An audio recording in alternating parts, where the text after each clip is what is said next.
তিনটা যেতে রাজায় সরকারে পেশে সবাই একটা নেতে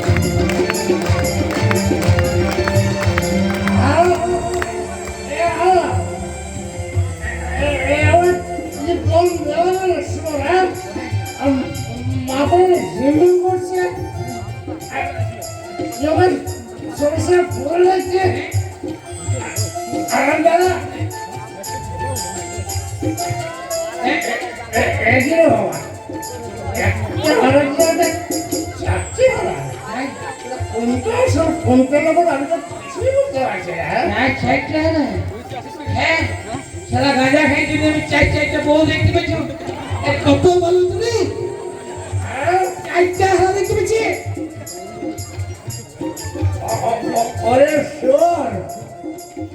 আমার সামনে এখন চারটে হারা তারা দেখাচ্ছে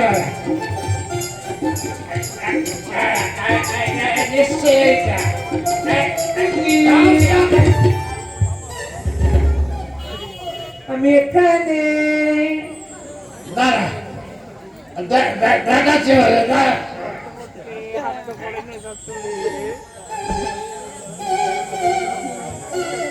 এখানে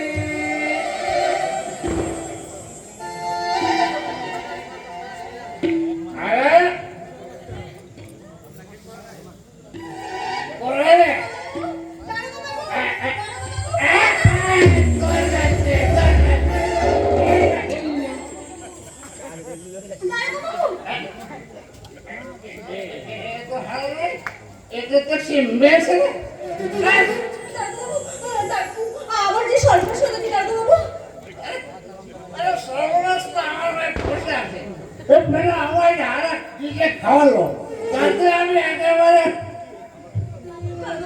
দাদু বাবু আমার কথাটা একটিবারের জন্য শুনুন দাদু বাবু না এখন আমি কারো কথা শুনবো না মহাটা নেশায় আমি এখন পেশাবান তাই আমি এখন ঘুমাবো এখন বিশ্রাম করবো দাদু বাবু দয়া করে আমার কথাটা একটিবারের জন্য শুনুন ওই শেষ গানটা ওই সমাজ থেকে আমার নারীত্বকে অপমান করেছে দাদু বাবু অপমান করেছে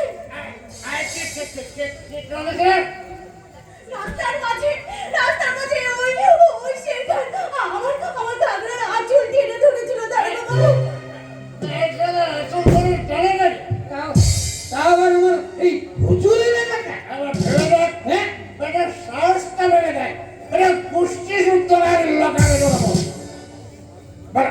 বলো বলো তার নামটা বলো ভুজঙ্গনগরের পোষা গুন্ডা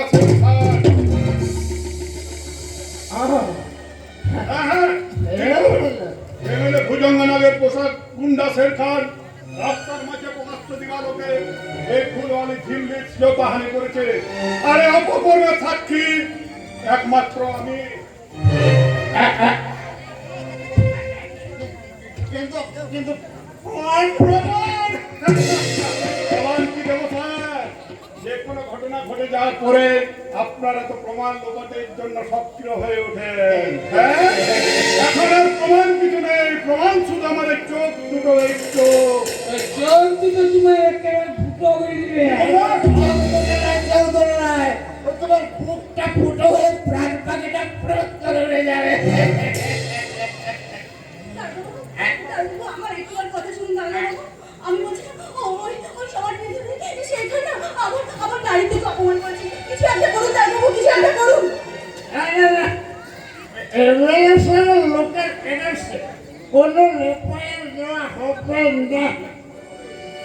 হবে না হবে এমএলএর লোক কোনো অন্যায় করলে তার বিরুদ্ধে কোনো এফআইআর নেওয়া যাবে না এমন আইন কিন্তু সংবিধানে লেখা নেই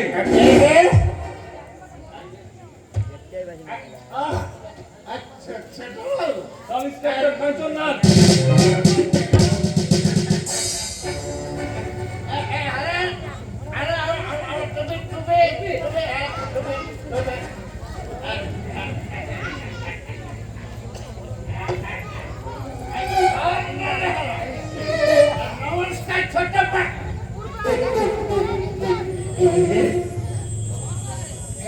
বাবু হয়ে গেলে আমি ছোটবাবুকে সেলেক্ট করছি। দেখ, দেখ, দেখ। এই পলাশডাঙ্গা থানা সাব ইন্সপেক্টর হয়ে জয়েন করার আগে আমি মনে মনে একটা সুন্দর কল্পনার জাল বুনেছিলাম যে এখানকার ইন্সপেক্টরের ব্যক্তিত্ব আর আদর্শকে সামনে রেখে আমি আমার কর্মজীবনের পথে এগিয়ে যাব। এখন মনে হচ্ছে আমার আদর্শ এবং ব্যক্তিত্বকে আমাকে নিজেকেই গড়তে হবে। আরে খুব যে বড় বড় কথা বলছো রে, হ্যাঁ? আরে, তুমি কি জানো এটা এমএলএ ভুজঙ্গ নাকি নিজে হাতে গড়া পলাশটাকা? এই পলাশডাঙ্গায় তো আপনি জঙ্গল পানি দেখেছেন স্যার, তাই তো এখানকার কুকুর বেড়ালরাও নিজেরা কারে বাঘ থেকে বসে আছে। এ ভাই ইউ এদিকে এসো, তোমাকে বলছি কি নাম তোমার? আমার নাম হারানো রুইদা। বড় বাবু আছে না, আমাকে হারু বলে ডাকে। আপনি হয়তো প্রথম একটাই ডাকি। যান ওনার স্টেটমেন্টটা নিয়ে নেন। ঠিক আছে ছোট আসুন। যান ম্যাডাম, কাইন্ডলি আপনার কেস হিস্ট্রিটা একটু দিয়ে যান। ছোট বাবু যে কথাগুলো বললেন, আসুন থানায় বসে গিয়ে লিখে নে।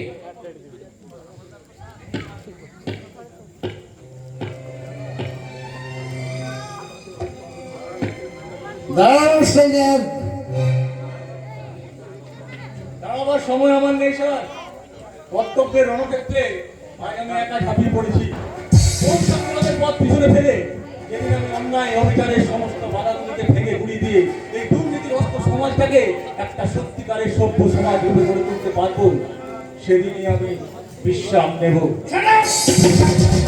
এই, মনে রাখো, আমি এখানকার অফিসার ইনচার্জ বিবেক রায়।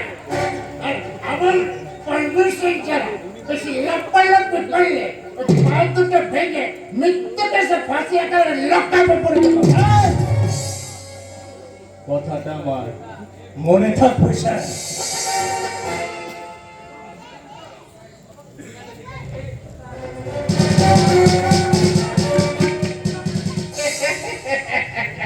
তবে কেমন তোর পেটটা দিলে ভাই? ওটা ছোট্ট মুখে বিলবিলটা ওটা ভয়ে থাক থাক করে পালিয়ে গেল। বাহ, বাহ, চমৎকার অফিসার, চমৎকার আপনার এই আইন রক্ষা নিদর্শন। আইন রক্ষার জন্য সরকার আপনাদের গায়ে মুষ্টিখানা পরিয়ে দিয়েছে। এই নিম্ন জনগণকে রক্ষা করার জন্য আপনাদের হাতে অপরিসীম ক্ষমতা দিয়েছেন, কিন্তু তাদের সেই ক্ষমতার অপব্যবহার করে তাদের পঞ্চায়েত রোড করে আপনি তৃপ্তির হাসি হাসছেন। তাই না অফিসার? আপনার মুখ সামনে কথা বলবেন, ভদ্রভাবে কথা বলুন। ভদ্রভাবে তো আপনি কথা বলছেন না অফিসার বাবু। ভদ্রতার সীমা তো আপনি ছাড়িয়ে গেছেন জায়গা বাবু। আপনি হলেন এই থানার বড় বাবু, কিন্তু আপনাকে দেখে মনে হচ্ছে যে আমরা কোনো সুরি থানার মাতালের সামনে দাঁড়িয়ে আছি। একদম বাজে বাজে কথা বলবে না, একদম তো বাজে কথা বলে একটা লকাপে ভরে দেবে। হ্যাঁ, তা তো দেবেন, তা তো দেবেন দারোগা বাবু, কারণ সরকার যে আপনাদের হাতে একেবারে সীমাহীন ক্ষমতাটা তুলে দিয়েছে। তাই জন্যই তো একটা নির্যাতিতা অসহায় মেয়েকে আপনারা বিচার দিচ্ছেন না, সুবিচার দিচ্ছেন না, তার পরিবর্তে একটা দামি সমাজ বিরোধীকে প্রশ্রয় দিচ্ছেন, প্রশ্রয়। এই জন্যই কি সরকার আপনাদেরকে এই খাকি পোশাকটা গায়ে দিয়ে বসে রেখেছে, তাই না? এখন কেন কানটা দেখে যাচ্ছি স্যার, মেরে দেবো। যাচ্ছি অফিসার, যাচ্ছি। তবে যে বেবিচারের রিপোর্ট আপনার জমা নিলেন না, সেই রিপোর্ট আমি করলাম আমাদের সংবাদপত্রের অফিসে। হ্যাঁ,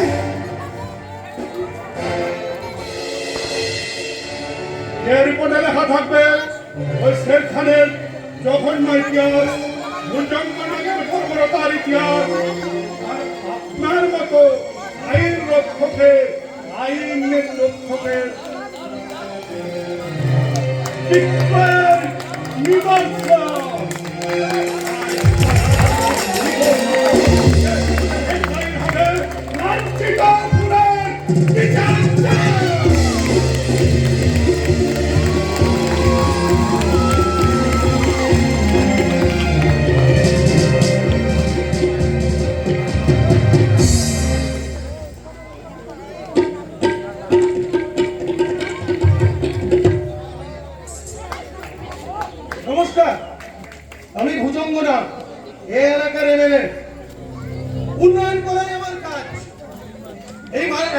উন্নয়ন করার জন্যই এই এলাকার মানুষ আমাকে ভোটে জিতিয়েছে, এমএলএ বানিয়েছে। এখন দেখুন চারিদিকে শুধু উন্নয়ন উন্নয়ন উন্নয়ন, রাস্তায় উন্নয়ন, বাজারে উন্নয়ন, শহরে উন্নয়ন, গ্রামে উন্নয়ন। কিন্তু একটা অসুবিধা কি হলো জানেন? কিছু কিছু মানুষ আছে যারা এই উন্নয়নের কাজে বাধা সৃষ্টি করছে। কিছু অফিসারকে আমার পেছনে লেলিয়ে দিচ্ছে, কিছু সাংবাদিককে সারা আমার পেছনে লেলিয়ে দিচ্ছে। রোজ রোজ উল্টো পাল্টা খবর বেড়ে। ভাইটি একটু খবরের কাগজটা দিয়ে যা, কে আছিস? ও দাদা শোনা, তুমি আমার হাতে ছেড়ে দাও। এই কাগজ।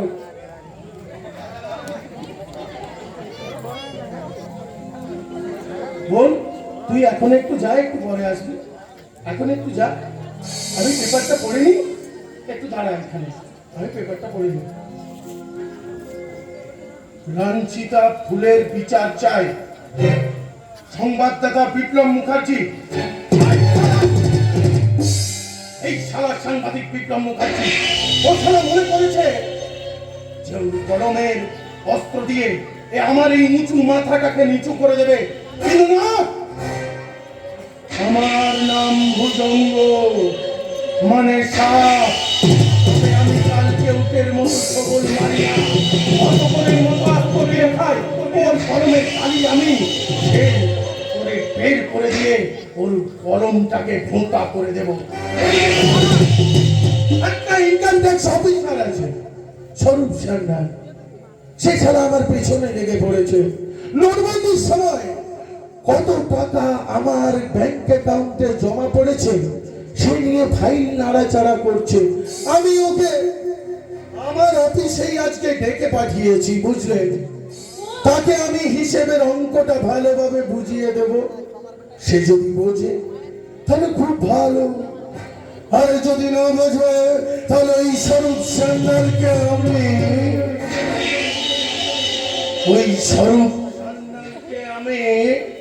বুঝিয়ে দেব। আমার হাতে ছেড়ে দাও দাদা শোনা, আমি আমার যা করার আমি তাই করব।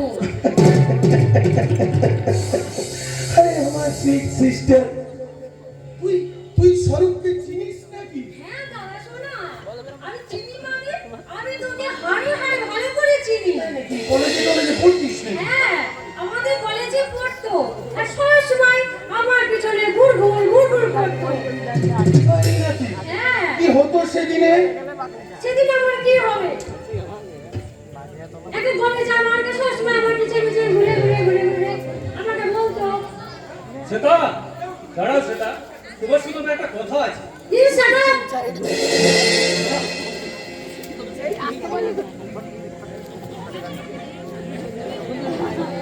তোমার মতো একটা গায়া ছেলেকে আমি করবো প্রেম? কিন্তু কি ভাবলি কি করিস বলো? তা আমাদের ভালোবাসার মতো তোমার কি আছে? আমার একটা বিশাল হৃদয় আছে, যে হৃদয়ে আমি তোমার জন্য জমিয়ে রেখেছি এক মাস ভালোবাসা। শুধু ভালোবাসলে হয় না, তার জন্য চাই মনের করে টাকা।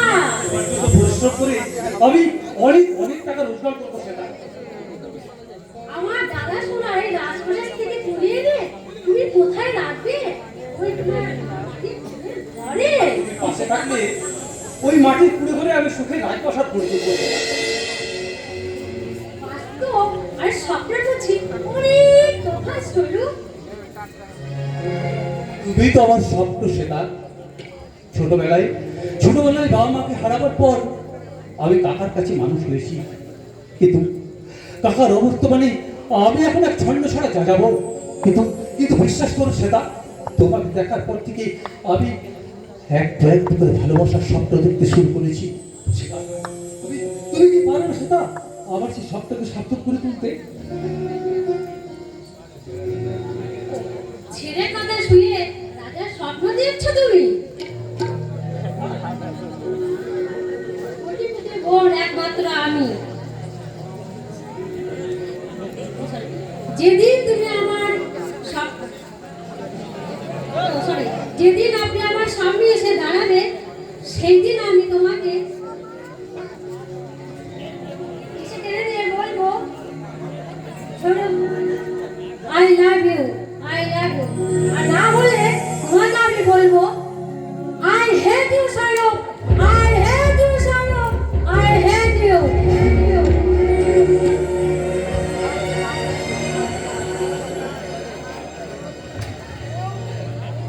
ভুল করেছিস সিস্টার, ভুল করেছিস, ভুল করেছিস। সেদিন সেদিন যদি তুই স্বরূপকে তোর ফাঁদে ফেলাতে পারতিস না, তাহলে ও আজকে আমাকে ফাঁদে ফেলাতে। ও দাদা শোনো, তুমি এত চিন্তা করছো কেন? আমি তো আছি নাকি? ঠিক আছে, তুই আছিস মানছি। তুই ওর মনে হ্যাঁ আবার যদি জায়গা করতে পারিস তো খুব ভালো। আর আরেকটা কথা, ওর মাথাটা এমন ভাবে খাবি না যাতে ওর মাথাটা এমন ভাবে খাবি যাতে তুই যা বলিস ও তাই করে। আর তা যদি না করে হবে, ওকে আমি বুঝিয়ে দেবো। আমি ভুজঙ্গ মনে সাপ, তবে কাল কেউটের মতো আমি ছবল মারিয়া অজগরের মতো আস্ত দিয়ে খায়। জিততে গেলে অজগরকেও কিন্তু পেট ছোটে মেরতে হয় মিস্টার নাট। আরে আরে আসুন আসুন আসুন সর বাবু, আপনার জন্যই তো অপেক্ষা করছিলাম। এতক্ষণ তো আপনার কথাই হচ্ছিল। আপনি বলে কেন তুমি দূরে সাথে চাইছো দাদা? শোনো, এতদিন পর শোনো আমাদের বাড়িতে আসছে। তুমি শুধু খালি খালি। তারপরে কি বলতে চাইছিস? সবকে তুই আগের থেকে চিনিস? হ্যাঁ দাদা শোনো, তোরা বয়ফ্রেন্ড হ্যাঁ দাদা শোনো, তোদের মধ্যে কোনো সম্পর্ক হ্যাঁ আছে? দাদা শোনো, আমাদের তো কলেজে পড়তাম, কলেজ থেকে আমাদের পরিচয়। কোন দিয়ে আমার মনে পড়া নমস্কার কর।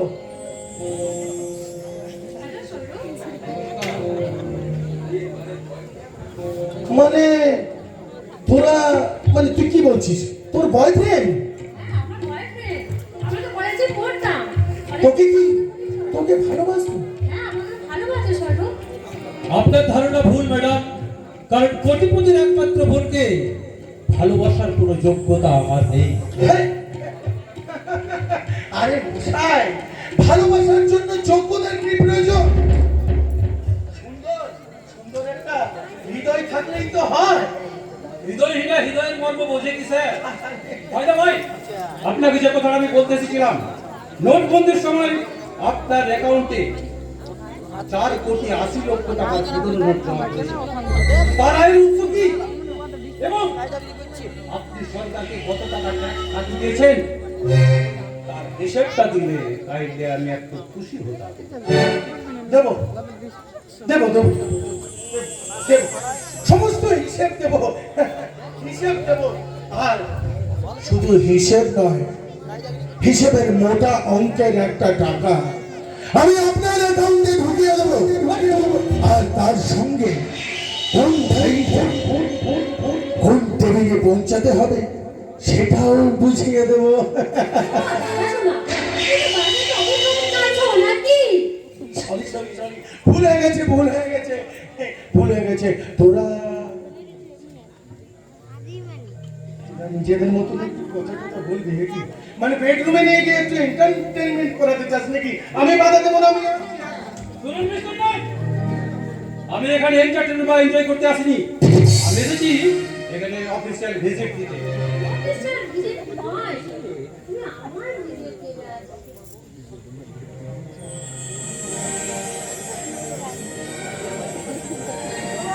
এসে গেছে আমার মনে, বলছি আমি তাই, তোমায় আমি ভালোবাসি, তোমায় আমি চাই।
ভেবেছো তুমি ওই অর্ধ যৌবনকে পশরা সাজিয়ে তুমি আমাকে স্বীকার করে নেবে?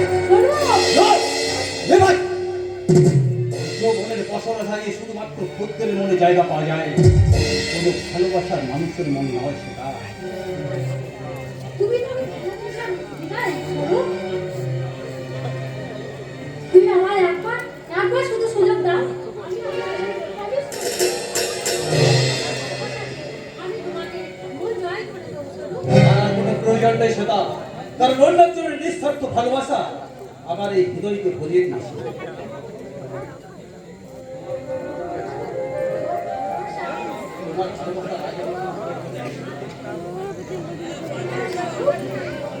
কারণ অন্যের জন্য নিঃস্বার্থ ভালোবাসা আমার এই হৃদয়কে No, never!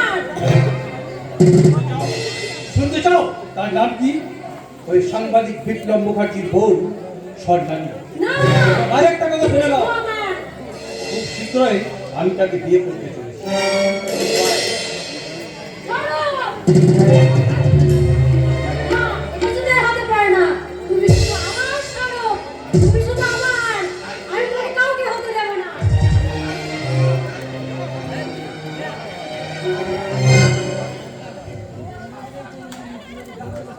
রিপোর্টার বিপ্লব মুখার্জির বোন, রিপোর্টার বিপ্লব মুখার্জির বোন। অদ্ভুত অদ্ভুত। একদিকে ওই স্বর্ণালী রিপোর্টার বিপ্লব মুখার্জির বোন, ওই বিপ্লব মুখার্জি আমার বিরুদ্ধে অস্ত্র তুলেছে, আর একদিকে ওর বয়ফ্রেন্ড মানে স্বরূপ সান্যাল আমার ফাইল নিয়ে নাড়াচাড়া করছে।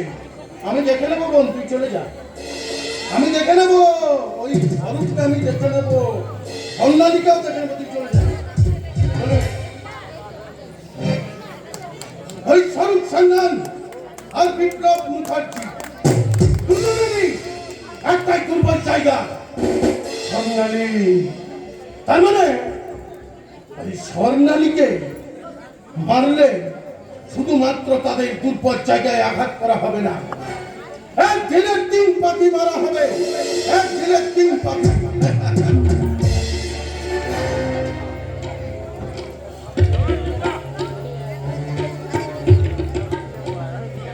ফোনটা সাইলেন্ট আছে মনে হয়, ভাইব্রেশন মোডে ফোন আসছে। হ্যালো, হ্যাঁ কে? হ্যাঁ আমি ভূষঙ্গনাথ বলছি, এমএলএ ভূষঙ্গনাথ।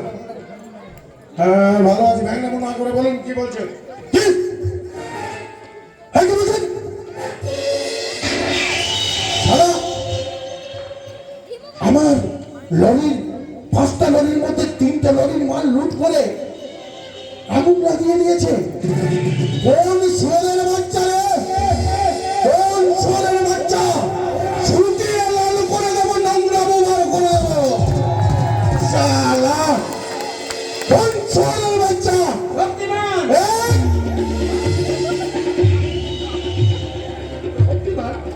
जी साहब, ওই শক্তিমান ধনীরা দুশ্মন থেকে জানা জিতনা গোডাউন আছে সব লুট করে নিচ্ছে আর গরিব লোককে বাদ বিলিয়ে দিচ্ছে।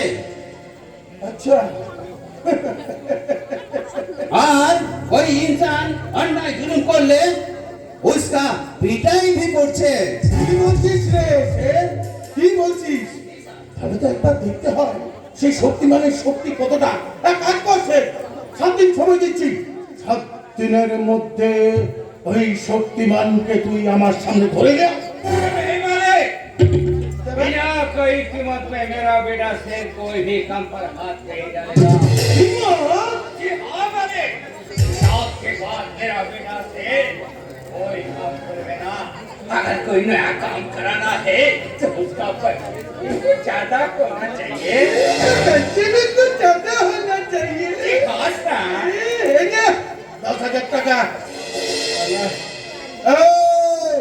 রহমান মনে রাখে, আমি ভূষঙ্গ মানে কালকের মতো আমি ছবল মারি না, অজগরের মতো আত্মবিলে খাই।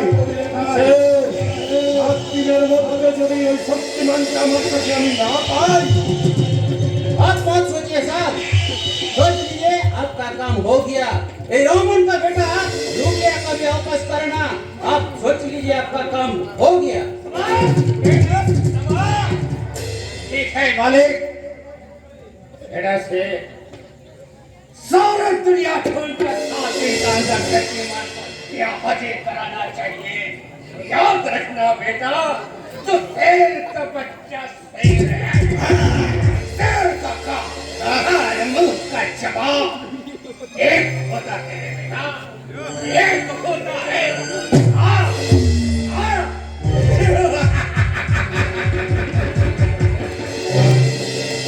ये पिताजी याद रहेगा, और याद रहेगा वो फूलबाड़ी को भी। কি ফুলবালিকে আবার কোথা থেকে এলো? হ্যাঁ, ফুলবালি গেছে। जी साहब, वो फूलबाड़ी हमारे नामे बहुत रिपोर्ट लिखे थे, अरे। इसीलिए वो फूलबाड़ी को जो बोल लिए थोड़ा खाना पीना का घेरा के हुए। না করবি কোনো অসুবিধা নেই। তার আগে আমি তোকে লকাপে নিয়ে গিয়ে তোর হাত পা ভেঙে গুড়িয়ে দেবো রাস্কেল। এই কাঞ্চন, আরে কাঞ্চন তুই? হ্যাঁ আমি এই পলাশডাঙ্গা থানার সাব ইন্সপেক্টর হয়ে জয়েন করার পর মুহূর্তে তোমার কুকীর্তির যে রিপোর্ট আমি জানতে পারলাম দাদা, তাতে মনে হচ্ছে তোমার সাথে আমার সম্পর্কের সেতু আর বেশি দিন স্থায়ী হবে না। এই কাঞ্চন নাই, এই কাঞ্চন তুই তুই তুই আমার ভাই, তুই কি ভুলে যাচ্ছিস? এই যে পোশাকটা পরে আছিস না, তার জন্য শুধু তোর ইন্টারভিউ দিয়ে পাস করেছিস তা নয়, এই এমএলএ সুপারিশ লেগেছে, সুপারিশ। এখনকার দিনে এমএলএ সুপারিশ ছাড়া তো চাকরি হয় না দাদা। আর তুমি ভাবো না যে তোমার সুপারিশে আমি আইনের অফিসার হয়েছি বলে আমার আইন তোমার কেনা গোলাম হয়ে থাকবে। কাঞ্চন এমএলএ জনগণের জীবন নিয়ে তুমি রাজনীতির জুয়া খেলে মেতেছো, স্মাগলিং আর চোরাচালানের ব্যবসা করে এই সভ্য সমাজটাকে তুমি নরক বানাতে চলেছো। তোমারই সাহসে সাহসী হয়ে এই শের খানের মতো গুন্ডারা দিন দুপুরে মা বোনদের উপর সম্মানহানি করতে উদ্যত হয়। কাঞ্চন এই সব কিছু মিথ্যে কাঞ্চন, মিথ্যে। মিথ্যা কি সত্যি তা প্রমাণ করতে আমি এক্ষুনি শের খানকে অ্যারেস্ট করব।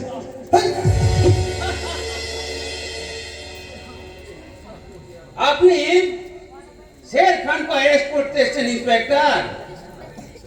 अरे मिस्टर, আপনি साहब का भाई ना होले इसी वक्त আপনাকে আমি शेर खान একটা কথা বললে এই পিস্তলের এক একটা গুলি দিয়ে আমি তোর মাথাটা ঝাঁঝে রাখতে দেব। इंस्पेक्टर याद रखना, हम इस इलाका का शेर हूँ, शेर।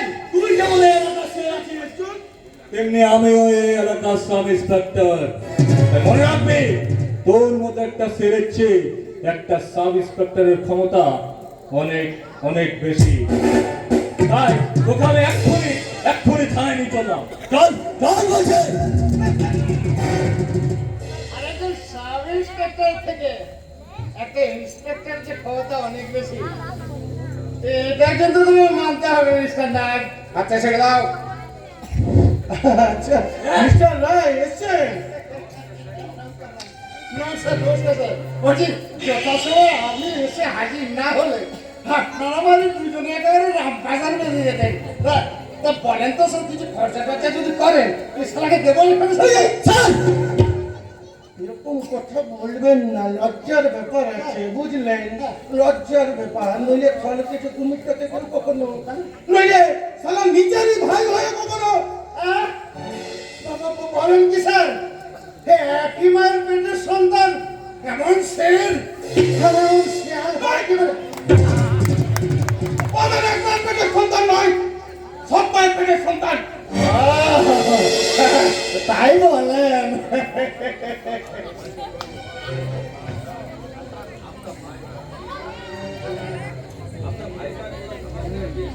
आपको भाई को थोड़ा संभल के रखिए साहब। और कभी शेर खान के ऊपर हाथ उठा ले, उसका हाथ तोड़ के उसका मुंडे में लटका देंगे। ये हम शेर खान हो, जिएगा तो शेर की तरह जिएंगे, कुत्ता की तरह नहीं। মিস্টার নাগ, রাগটা এবার একটু কমেছে। ছি আমার ভাবতে বড় কষ্ট হচ্ছে যে আপনি একজন পুলিশ অফিসার। যাদেরকে রক্ষা করার জন্য সরকার আপনার দেহে এই আইনের রুটিটা তুলে দিয়েছে, তাদের এই বুকে পা দিয়ে আপনি এই সমস্ত কালো বাজারে কালো টাকায় নিজের বিবেক বুদ্ধিকে বন্ধক দিয়ে দেশের সর্বনাশ করে দেওয়া চান। ছি, ছি। আপনি মানুষ, আপনি মানুষের শত্রু, আপনি সমাজের শত্রু, আপনি আইনের শত্রু। এই পোশাকটা পরা কোনো যোগ্যতাই আপনার নেই। আমি কি আর তেমন বলিস নাকি? আমি হচ্ছে কি ওই ঘুষ দিয়ে চাকরি পাওয়া, ওই ঘুষ দিয়ে পেট ভরানো পেট বাটা পুলিশ। এই জনগণের কাছে হম্বিদম দিলে কেন? আর আর অ্যাকশনের সময় ওই টেবিলের দ্বারা ফাইল আনার করে মাথা বাজারে পুলিশ। মিস্টার রায়, আচ্ছা ওই শক্তিমানের কি খবর সেটা বলুন তো। শক্তিমানের কি আর কথা বলবো স্যার? হ্যাঁ, যেখানে অন্যায় অত্যাচার ভুল রাজারি হচ্ছে সেখানেই উল্টার মতো শক্তিমান উদয় হয়ে ওই জুলুমকারীকে বেধড়ক পেরাচ্ছে। আচ্ছা। এমনকি নেতা মন্ত্রী পুলিশ এমনকি সবাইকে একদম পেদিয়ে বৃন্দা করে টিকিট হাজিয়ে ধরে দিচ্ছে, তার প্রয়োজন নেই। কিন্তু স্যার এবার কিন্তু আপনার উপর টার্গেট করেছি স্যার। আমার উপর? আর আমি আপনার 2 নম্বরের কারবারির সঙ্গী জানতে পারলে সত্যি আমাকে আমি বাড়ি যাবো। কাঁদছেন কেন এমন করে? হ্যাঁ, কাঁদছেন কেন? রাস্তায় যদি সত্যি বলে আমাকে পেয়ে যায়, আমি বাড়ি যাবো।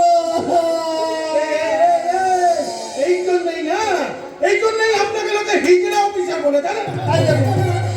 এই দেখুন, আরে আপনারাই মানে আমাদের পুলিশ দপ্তর হিজড়ে বানিয়ে রেখেছেন স্যার। আরে আপনাদের স্বার্থের ঢোল বাজাতে আপনারা আমাদের দিকে টাকার বাড়ি ছুড়ে দিচ্ছেন, আর সেই টাকার তালে নিয়ে আমরা বলছি কি হলো গো, কি হলো? আরে জনগণ কি বলছি জানেন? বলে বাস গেল গো, বাস গেল, আমি বাড়ি যাবো। এত কাঁদছেন কেন? কাল্লু রোমান কে আছিস? ইন্সপেক্টরকে বাড়ি নিয়ে যা একেবারে। আমি বাড়ি যাবো, আপনি বাড়ি যান। ঠিক